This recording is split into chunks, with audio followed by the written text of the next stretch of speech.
Are you tired of life as you know it? Welcome. Bienvenidos. Bienvenue. Benvenuto and yokoso. I am Mueller.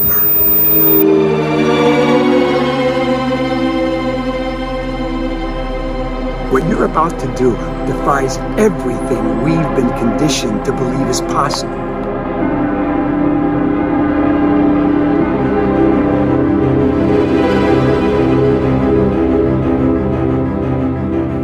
I'm teaching myself how to fly. You're learning how to fly? Yes, how to fly! You hate heights! You get vertigo at the top floor of the mall!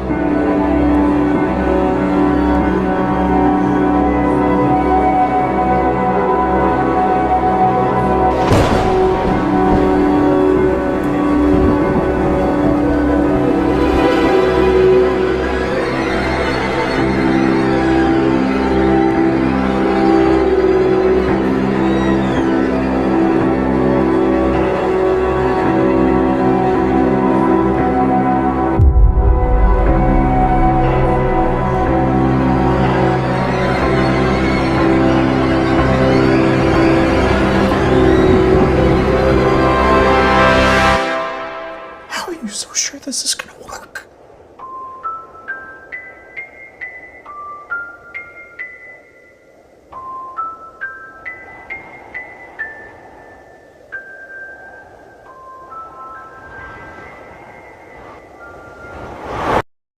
Boom, there you go. That was a trailer for The Secret Art of Human Flight. Go check it out. It's available on all streaming platforms, Apple TV, Fandango, I'm sure, Movies Anywhere. It's on everything. Prime Video, go cop it, go check it out. It's your boy Kuya P. This is Nerds Rule the World, and you're probably like, man, this ain't the regular background on ShoPowSho.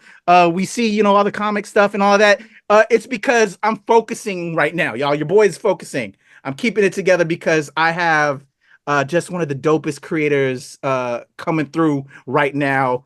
Been a fan of this cat for a long time, and I just really want to throw some shine on this project because it's getting love everywhere. So I'm hoping those people from everywhere are going to be like, oh, HP's talking Secret Art of Human Flight now. So I got to get them so I can get my boy even more out there, get that crossover audience. But we are going to have him back.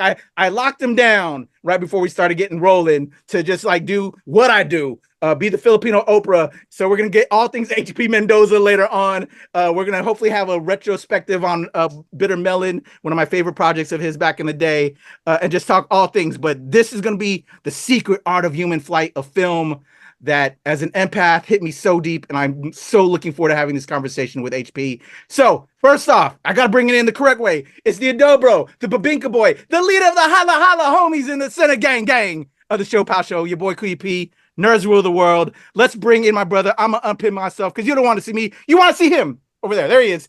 HP Mendoza in the building. Right now, HP. It's in post, so I don't deafen you because I know you're a musician. You know the deal. We can't deafen each other. We need these valuable ears to do what we do. Welcome, brother. Great to see you, man. Kuya in the house. HP. Thank you, Kuya. Thank you for having me on, man. Again, thanks. Good to be on. Years down the road. How long has it been? It's been a problem. I know. I've been meaning to make this happen a long time. I'm not placing it on you. I'm placing it on the pandemic. Thank you. Yeah, it can take it to fall, but I've been just such a fan, man, and so I'm just mad at myself. But but you've been killing it. You've been killing it, and just man, I love it, man. This film, like I said, I don't know if you know, but I'm an empath, bro. Hit me in all the feels, and it's hitting everybody in the feels. So congratulations. I'm throwing virtual flowers your way into your entire team, your cast, your crew, because y'all did it, man. Just salute to you, sir. Thank you. When this project came your way, let's start there. Did you know it was going to be what it became? Like, what was that vibe? Take me back. Did I know it was going to be what it became? No, I don't think anyone did because this is the first film I directed that I didn't write. Like you know me to be a writer-director, right? Like that's what I do. That's what Filipino Americans do when they want to tell Filipino American stories.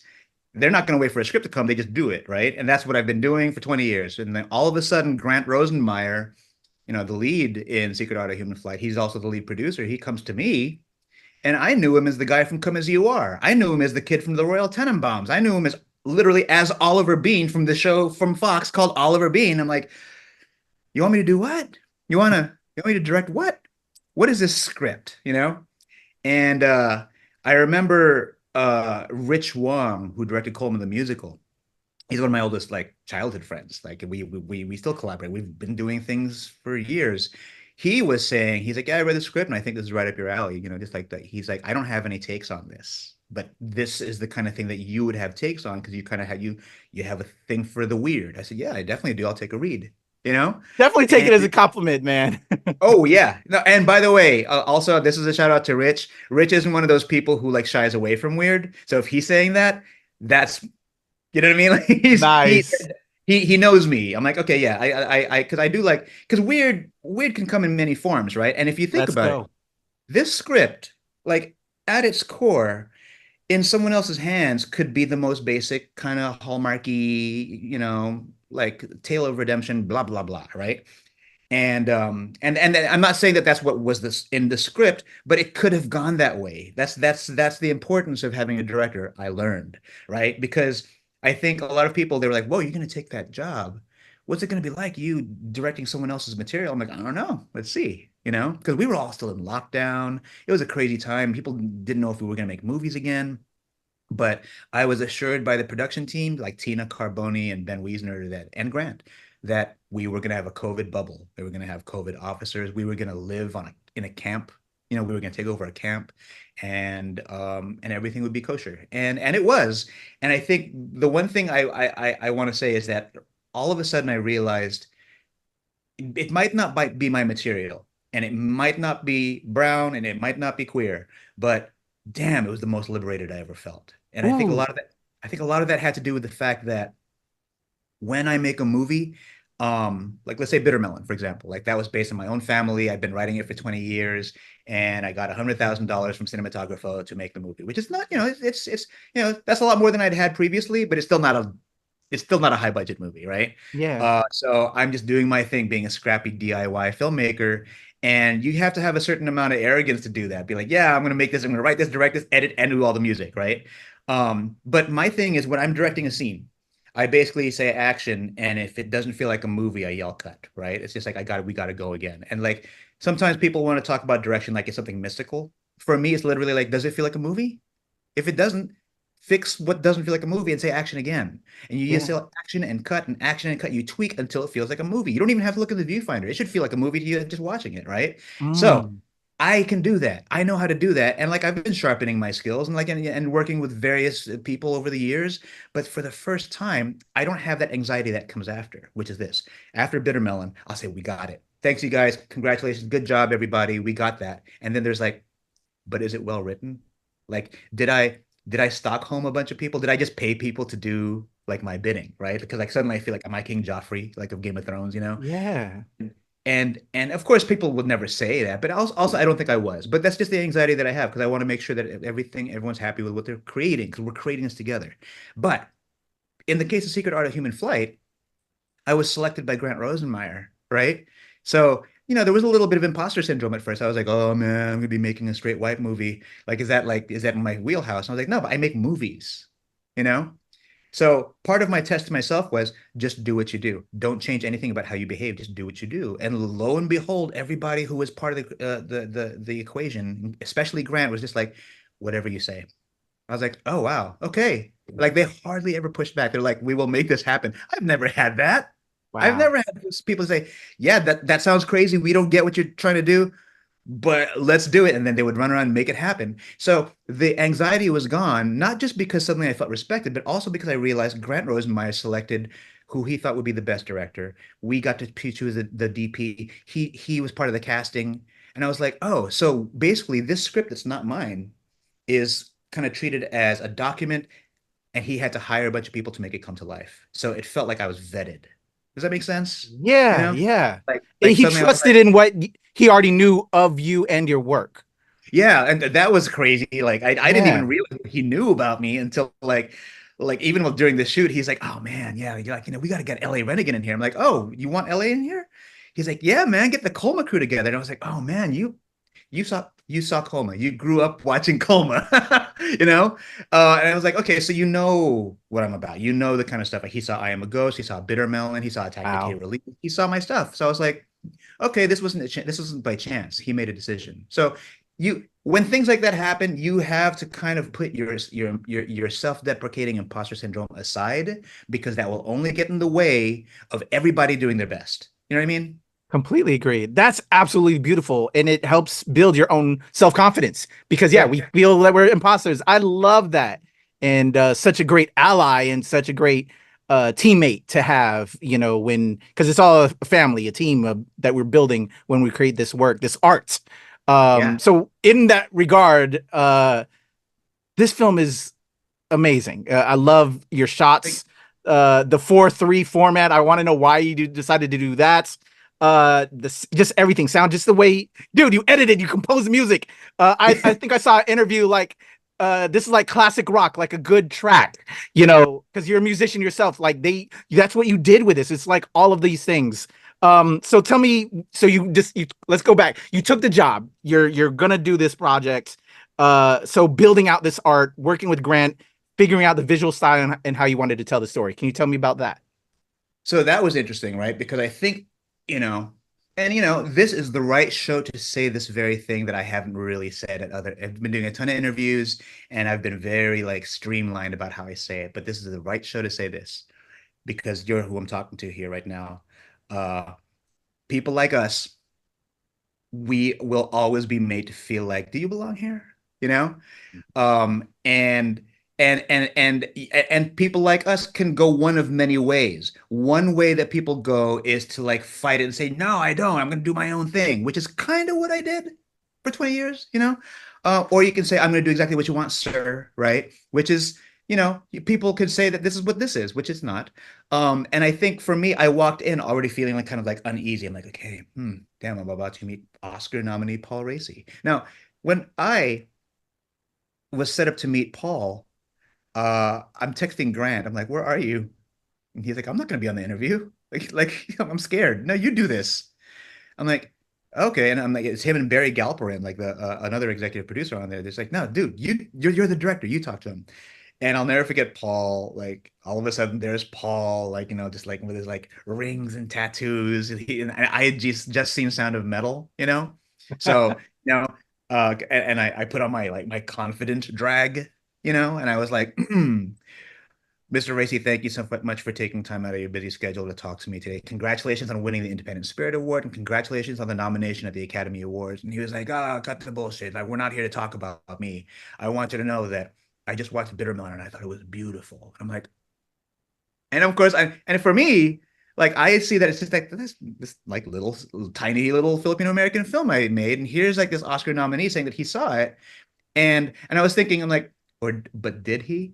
Right? But then he kept going on. He was like, I have Filipino friends. I was actually stationed in the Philippines, and he just decided to open up to me, and right away I was like, that was like the first step into being like, you know what? Maybe I just need to be who the fuck I am. Right? It's like every day, all day. We spend so much time wondering who we have to be, but I don't know, man. At my big age at this point, like I've been doing this for 20 years, independent film for 20 years. I get to be who I am in order to do what I want. Does that make sense? Hell, dude, I feel so for myself. Dude, I don't want to talk about me. But oh, we should. Dude, I feel that's that. the show. Yeah. No, dude. I'm right there with you because of the industry that we find ourselves in and want to be in. We code switch. We were using that word earlier, right? That just to get further in with what we love in our hearts, we are willing to do that to just get there.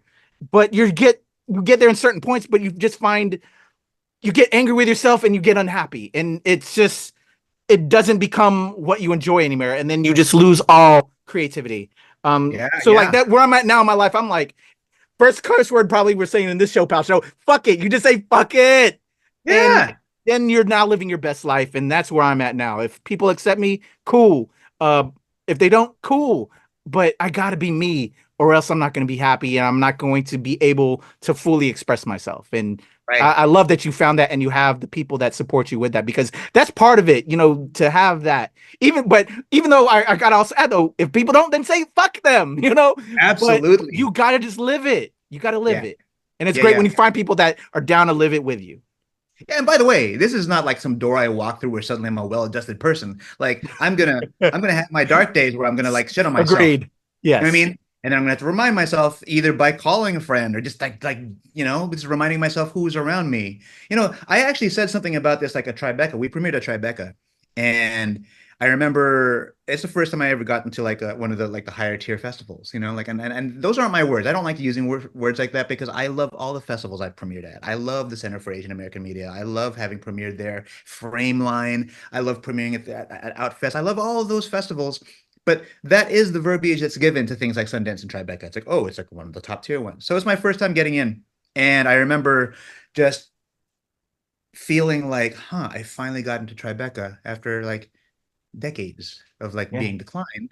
Here I am. And it was so funny because then I realized like everybody I see around me is like they're scrambling, like we're on the red carpet and everyone's like, oh, what do you do? Oh, they're being pushed around by their handlers. We had PR handlers pushing us around. And I was kind of like, all right, that's cool. Yeah, all right. I'm actually chill about this. And I realized I was like, things happen when they have to happen, because I actually had this happened like back in the Colma days, I don't know if I would have been able to handle it, but I was glad to be who I was in that moment, because I was able to sort of wrangle everyone's anxiety and be like, look, everyone chill out. We're gonna have a good time. So what was funny about that was like at the end of Tribeca, there were lots of people doing these like video essays or photo essays. And we had people kind of like handling us saying like, oh, you should do like thank yous, do online thank yous to Tribeca. And I did mine. And one thing I said was that life isn't transactional. Mm-hmm. You're going to have people who want to be transactional with you, but you don't befriend them. Yeah, they might make you feel a certain way, but they just need your shine for the moment. But trust, they don't love you. They don't love you. Who does love you are all the people who've been around you, and you've been cultivating a life of success that's been blossoming at your feet. But if you don't pay attention to what's been around you, then you might lose it all. So pay attention, because there's the people around you that love you, that have made, because we don't do this on our own, right? Or the people that have been around you that have brought you to where you are, there's actually nothing beyond them. There isn't some cool kid Valhalla out there that you're striving for, Yes. like it's right there. And if you don't pay attention, it's all going to go away. That was my thank you. I love that because it's so real. We've learned that the hard way, because we had those yes men that promised us gold and then just fail us later. And then when you look at it yourself and what you sacrifice and all of that, it just makes no sense.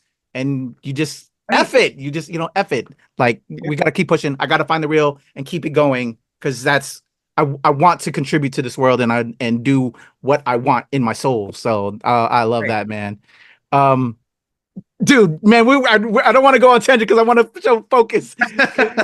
I think you and I, if in public, we would be drinking, having fun, have just conversating about life and everything. And I know they want to hear more about Secret Art of Human Flight, and we will have that conversation. I promise. Again, the art style. Why 4-3? I mentioned that earlier because I just love how your choices that you made in this. All right.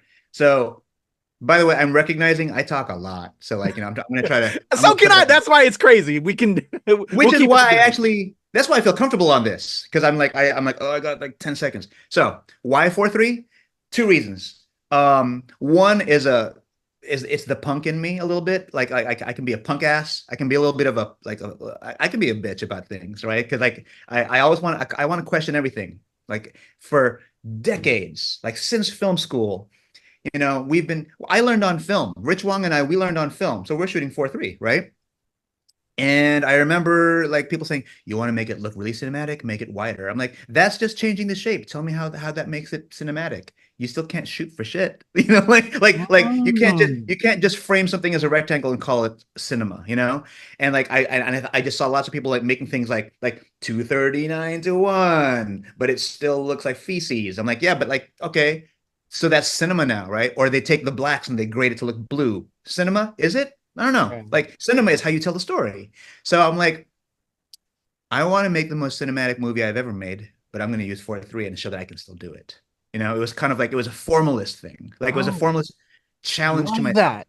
But then on top of that, I did get like, general pushback from people either on set or even outside, like, just friends, right? And I enjoy a healthy debate. I do. I really do. Maybe that makes me an asshole, but like I think the friends that I do keep with me that do like to debate, that's just the dynamic we have. And it's fun. They're all artists. Lots of them are like, why not go scope, dude? Why not just, you're already working with Panavision. You're working with a fucking IMAX camera. Why not do the wide thing? I'm like, because it's about height, not width. This is about aspiration to fly. Like you take that image, the image right behind you there, that one there, you make it wide, what do you get? You get a lot of clouds. You go even higher, you get the rest of the sky, right? So that's the reason I went 4:3, because I started realizing that a lot of my favorite films actually are 4:3. Call me basic, but I still stand by it. I think Citizen Kane is one of the best looking movies ever. It looks so good, and it's 4:3, and it feels vast when it needs to, and it feels claustrophobic when it needs to.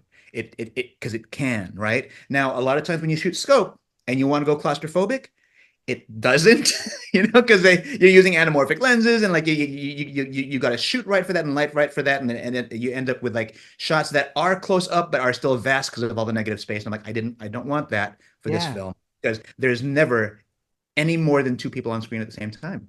So unless we had like a big like musical number where there's 10 people like kicking their legs in the air, like what are we going to gain from all that negative space?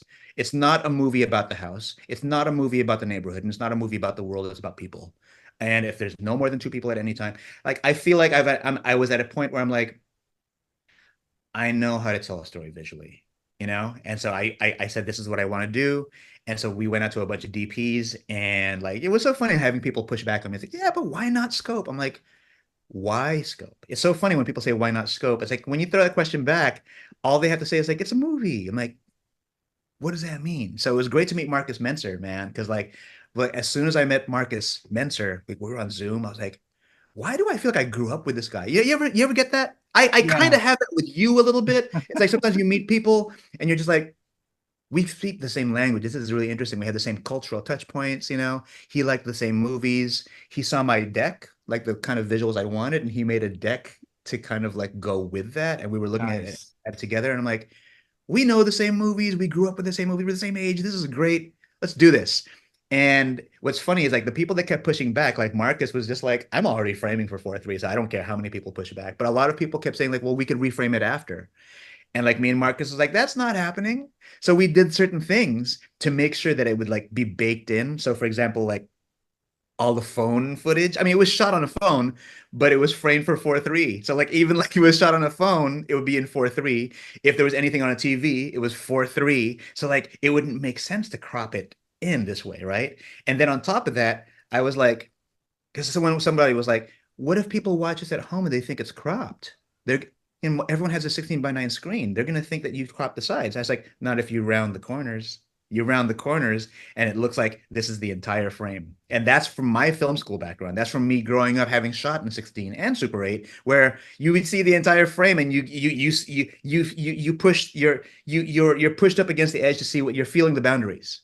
And I want people to look at this and say, okay, those are the rounded corners. Well, that must be the entire image.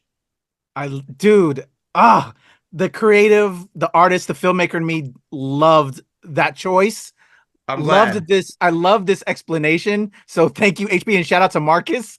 Yes. I can't wait to just show this piece to my other fellow filmmaker friends in helping argue this point, and the conversations about shots. Because it helps create the focus. Like you're saying, you only had like two people, then it makes you focus on that you're trying to get across. Right. I love that, man. Love that you stuck to your guns on that. And it makes it just so much more memorable too, because there's if you want 16:9, everything else is out there like that. You got to differentiate, switch things up. It makes it more memorable, and it can help you challenge yourself with your art. And fucking love it, dude. Thank you. I can't wait to show this to my homeboy. We talk film and shots all the time, so love that. Oh, please. Yeah. that nerd in me again. That nerd about creating. Wonderful. So you were in production. We're rocking. Talk to me about this cast that you had with the rest of your team. That you were involved with in working with Paul Raci, and Grant, who had to do double duty as producer, acting in this, and also you with all the hats that you had with editing, composing. Dude, tell me a little bit about like the production. So it's funny when I'm working with Benjamin Wiesner. He's coming from Vanishing Angle, and this is a Vanishing Angle production. It's a Florida Hill production. It's also an Ersatz, my own production company too, right? But I'm working with producers I hadn't worked with before. And Tina Carboni is an accomplished producer. We became really close. I don't know how that is. Again, it's one of those things you just talk to someone and just click, right? And but she had all the concerns that a normal producer would because she's a good producer. They all had these concerns like, you want to edit? We'll talk about that, right? I get that. I get it, right? Because you never know what you're gonna get. Like you're gonna get a guy who's gonna give you a 16-hour cut because he's so full of himself, right? But then I started baking in musical cues. I'd be like, Grant, it's gonna sound like this. Bum, bum, bum, bum, bum, bum, bum, bum. And he was like, all right. And all of a sudden I felt like I was talking to bandmates, right? Literally at one point I actually gave him a count off. I was like 5, 6, 7, like it's like fucking like a chorus line, right? Like but he was down. And like there came a point where like it became part of the language of the set where people were like, okay, what's the rhythm of this set today, HP? I'm like, because I keep saying, we're gonna find the rhythm, and then everyone has to find that beat, and to points where I don't know if you noticed, there are points in the movie where literally I'm like, I'm gonna set notes to each of your actions. So there are moments where Grant will be like, close the book, put it down, and like I'm like, I know exactly what song I'm gonna compose over that, So like by doing that, because everyone got so excited to do it, because everyone likes being in a band, everyone likes being everyone wants to belong, and like I kind of made this, like on top of Tina Carboni creating the culture of kindness on set, I feel like I kind of created like this sort of like we're all in a band kind of like feel, right? Love and it. Even if no one was playing any musical instruments, we were all humming. We were all kind of like beatboxing a little bit, trying to figure out what the beats were. And I was beatboxing like every day of the set, just trying to figure out exactly what is the rhythm of this, because I always edit to a rhythm. I come from musicals, so that's my thing. I come from music. So when that happens, all of a sudden you have to let the director edit. Because like imagine finding an editor later on and he's like, y'all did what now? Like you guys were beatbox, like what am I supposed to do with that? Yeah. And so I think they were kind of like, well, I guess you're gonna have to edit this. And so I was editing on set and I showed them some scenes, and they were just like, and Marcus and I shared a cabin together, so we weren't even just like working at night. I mean, we would get drunk and like work, and like we would get stoned and work, and just like we did mushrooms, and like we would just like be creating. We Marcus and I were like two little kids. We're like, we gotta make a movie. We gotta show them tomorrow, and it became clear they're like, fuck it, let him cook. Let him, he obviously has something in mind. We got to trust him. Like, I think like Grant was a little bit scared, but he was like, but I trust him. So I think the first edit, like, I think people were shocked because I was cutting whole scenes out, scenes that I even wrote, because like they allowed me to like rewrite some things, like part of my director's pass, and I wrote whole scenes. If anything that's between Ben and Sarah, the husband and wife, that's 100% my writing. If it's shot on video, that's 100% my writing. And I cut a lot of it out. And I think the producers were like, whoa, I thought you loved that scene. I'm like, I do, but it doesn't belong. And like they started like realizing, they're like, dude, you're ruthless with your edits. I'm like, we have a movie to make, Maybe it's true. Maybe if you caught me when I was 24, I'd be like, whatever, I'm making a 9-hour epic. But like, I know what people want. And if I'm gonna make a movie weird, like I did with I Am a Ghost, I think all my movies are weird, right? I think all my movies are weird, but I will reward you for sitting through it. I'm still making a piece of entertainment, Dude, I love that. Hell yeah, man, that's crazy. That your own humility, because you know what you want the final destination to be, the final product to look like. That's awesome. Now I need to go back and watch this again. Well, I'm going to probably quite a few more times as well. So let's talk about the actual material within it as well. I can tell your voice in certain ways, as a fan of yours. But but I also see it through the way you shot it. So yeah, there's that voice and plus you edited music, so your voice is written all over it, HP. But again, your entire cast crew just did the damn thing. They did. Tell me the importance, how it felt to you. Again, we said, you didn't know what it was going to become, that it became this, and it's now touching everybody. And I'm hoping you're getting all the calls for gigs now because of all the work you did on this. I know your ring's got to be phones going off the hook because I would want to hire you for everything. So I got sidetracked there because I'm just, bro, you killed it. The material. Yeah. We've been through relationships. I think that's the biggest universal ping to all of this and why it has connected. We've gone through love and loss. If at my age, I'm 40 something. Saying right, exactly. Tell me about connecting with the material in the story. And for those, we showed the trailer earlier, and those that may not have seen it, if you want, can kind of give a log line, if you will. Oh, yeah. So Secret Art of Human Flight is about a widower who recently lost his wife and seeks solace by going on the dark web after seeing a video of a man who purports to teach you how to fly like a bird. And so he orders the book off the dark web and doesn't realize that what comes with that is the weird guru who wrote the book. And hilarity ensues. Will he get over this death? Will he learn how to fly? The whole movie is about a man learning how to fly. And coping, with loss. That's what really connected with me. I love how he deals with loss and the interactions with the neighbor. Just all of that.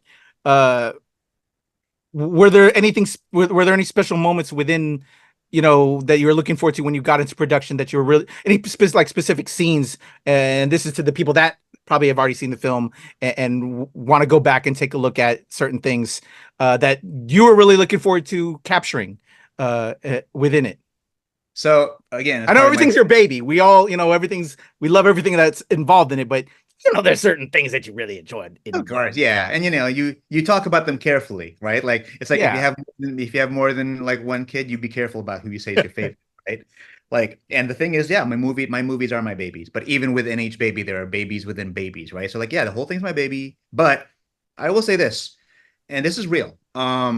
When they came to me with this script, I was like, I see that you want to make this buddy comedy, and I see that it's wacky, and like there's a very funny coffin scene. I get it, but like I'm coming from a very specific place right now. I just lost 3 friends in a row, and this is 2021, man. Like COVID was a killer, and this was fresh off of the third friend that died was a very close friend of mine. We used to choreograph together. We had a hip hop group together. His name's Seville Gamble.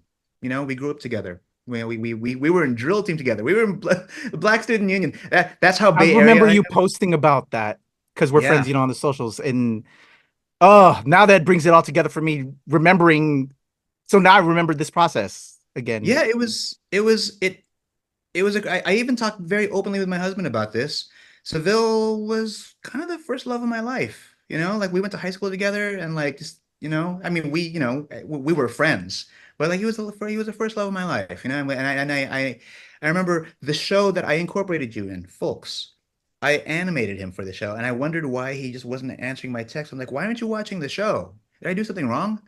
And we're about to hang out. We're about to choreograph. We're about to do a routine. We were fresh off doing the New Edition routine, right? And I'm like wondering why he's not at the show, because I was like, okay, he's not here. He's not seeing like me animating this version of him and singing songs about him. And lo and behold, we found, he died. And I was fresh off of doing the celebration of life, and like he was, cremated, and like suddenly my world was about death. You know what I mean? We lost a friend to breast cancer, lost another filmmaker friend to COVID, and then my friend Seville to COVID. And then I brought all of that to Grant, and I said, I want you to know that I'm probably not the right guy to do this wacky film about death. The only way I could do this is if you let me bring my own sincerity to this. I'm living in a world that's just full of death right now, and you know what? I'm not the only one living in it. Like a lot of us are losing people, and he was like, okay, well, that's not a no. I'm like, you're right, it's not.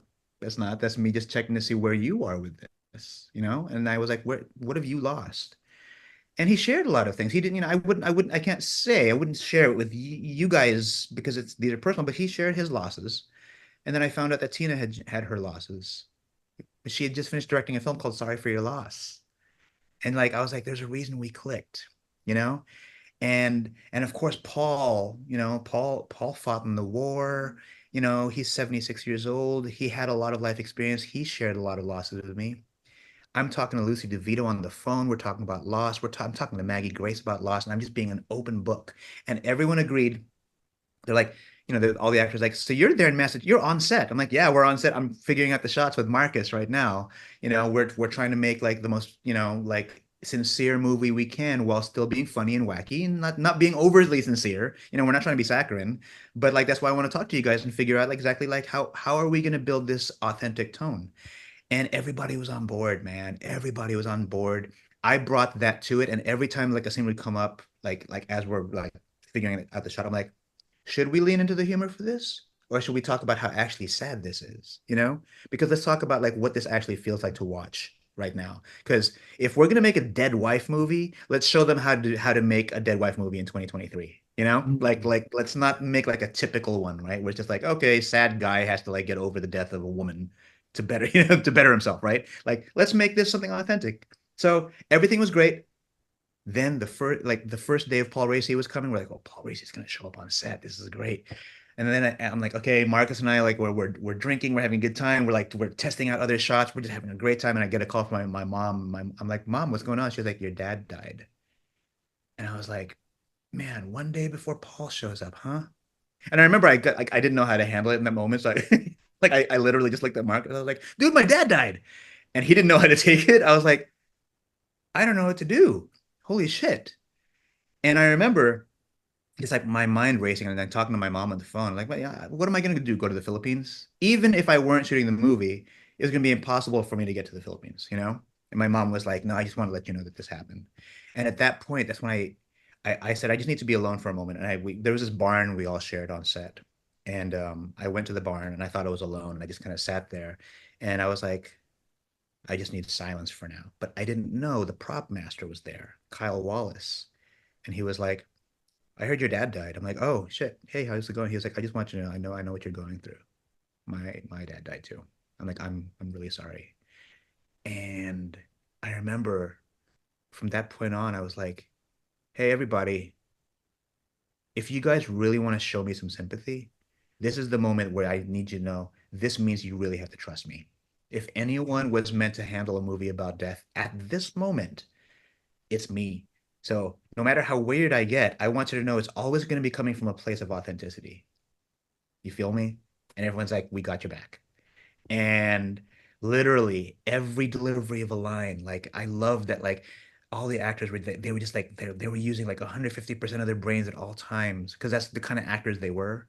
Like Lucy, man, she's a creator. Like I mean, she's a great actor, but like I think she's a creator. You know, like there were moments where she'd be like, "What am I feeling here?" I'm like, "Well, let's talk about like what happened." You know, and she's like, "I think I would act this way. Maybe I would more put emphasis on this because I would care."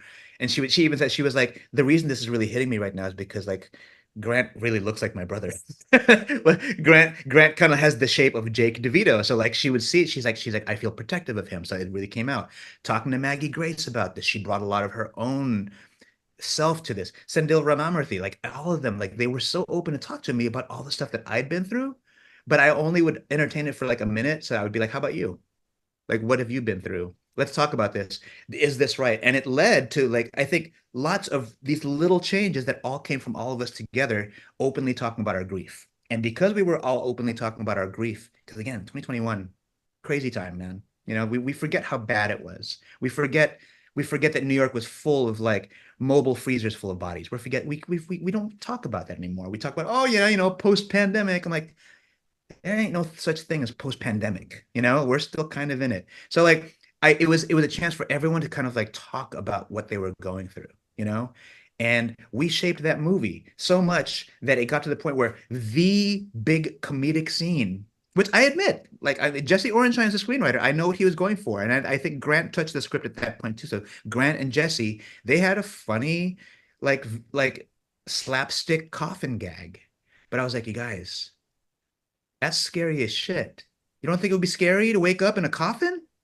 Like like already, I need to tell you guys, this movie is a home invasion movie to me. You know, like it's like I'm a very private person when I grieve, and when people come in, that's you opening your trust. So like I want to play I even want to play Mealworm's appearance as a home invasion. You got to let me use my horror chops. And they're like, yes. They were so down. And so if you recall that, there's nothing funny about that coffin scene. I think that coffin scene is probably the most horrific part of the movie, you know? Yeah. And it's really funny because I remember one of the producers was like, oh, that's a bit much, man. That's just a little, I don't know. Can we try a scene that's not so intense? So we did that.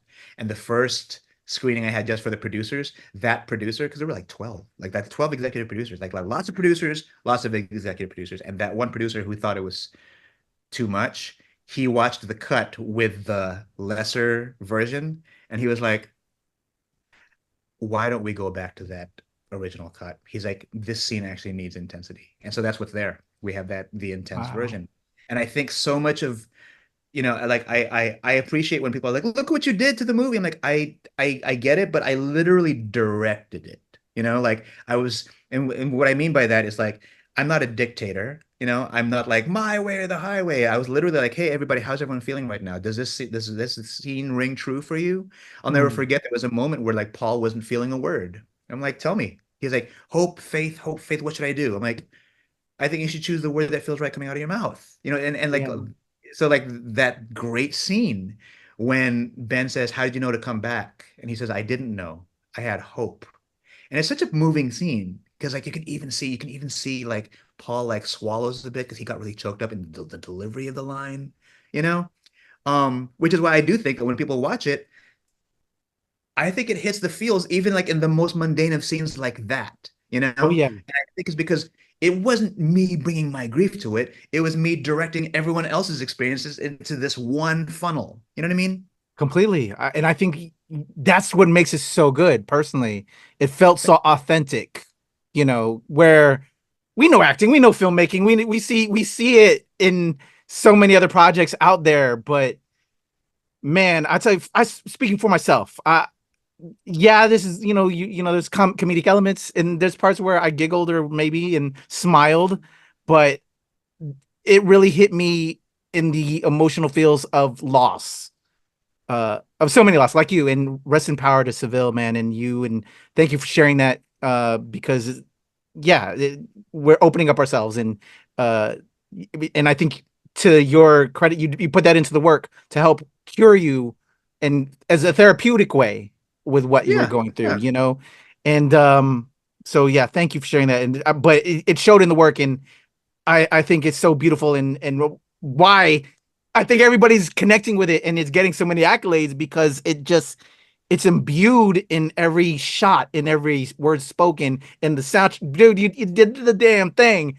And you know, you're getting all the blessings outside after that. But I think at the end of the day, it's more so about all that. This is something, when I know if I can go through, it'll help me remember to just, you know, live in the moment, feel all of that, but then climb up out of it, fly up out of it, and soar, because life is so much more. And bro, I'm getting a little emotional while you're talking, man, and I'm trying to pull myself out of it because I'm a father now. I think you know that, and you made me remember those moments, because I remember you posting on the socials when that happened, and it started getting me. I cry a lot more, dude. I'm like, and it's okay, and that's what I'm telling everybody. That's a good thing. That's a good thing. When I feel it now, hey, it's all good, because as men, we bottle things up so much, especially Filipino men, the way we were raised, the bravado, the macho. No, fuck that. You know, live in it and feel it, because then you become more of who you are as a person. So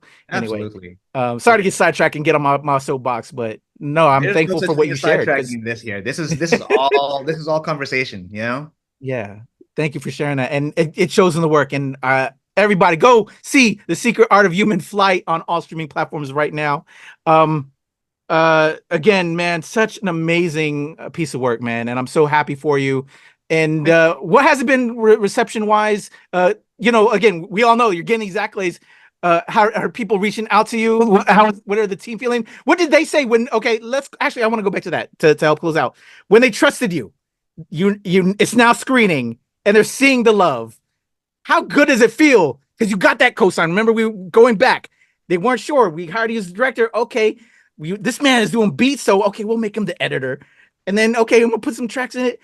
What is it like now? HP Mendoza, brush the motherfucking shoulders off. You showed and proved you lived your best self. And now it's in this work. This film isn't anything without you. Respect to your entire cast and crew. But bro, I see HP Mendoza in this thing. And bro, I love it. And I love this for you.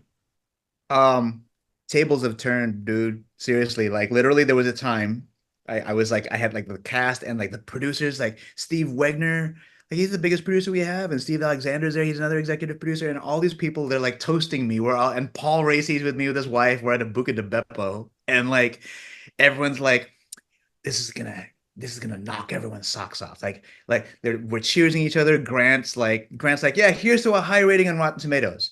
And I just said my thing, right? I was like, you guys, Reign of Hardest Days. There's like a long table, a bunch of us, right? We just finished the screening, and I was like, some of my favorite movies are 67% on Rotten Tomatoes. And everyone's like, okay, cool. But like, we think that this is going to have a high rating. I'm like, yeah, but I'd be happy if it had 67%. And everyone's like, what the fuck are you talking about? I'm like, dude, Babe Pig in the City, one of my favorite movies, 67%. Birth, it's like a 48%. Like I would be happy with the 67%. And like Steve Alexander was like, but I think it's going to get higher than that. I was like, okay, but like, I think that maybe not, And everyone's like, bet this is gonna be like a high rated film. I was like, yeah, we have a weird film though, and it's so idiosyncratic. We put so much of ourselves into it. This isn't the kind of movie that makes everyone say this is made for everybody.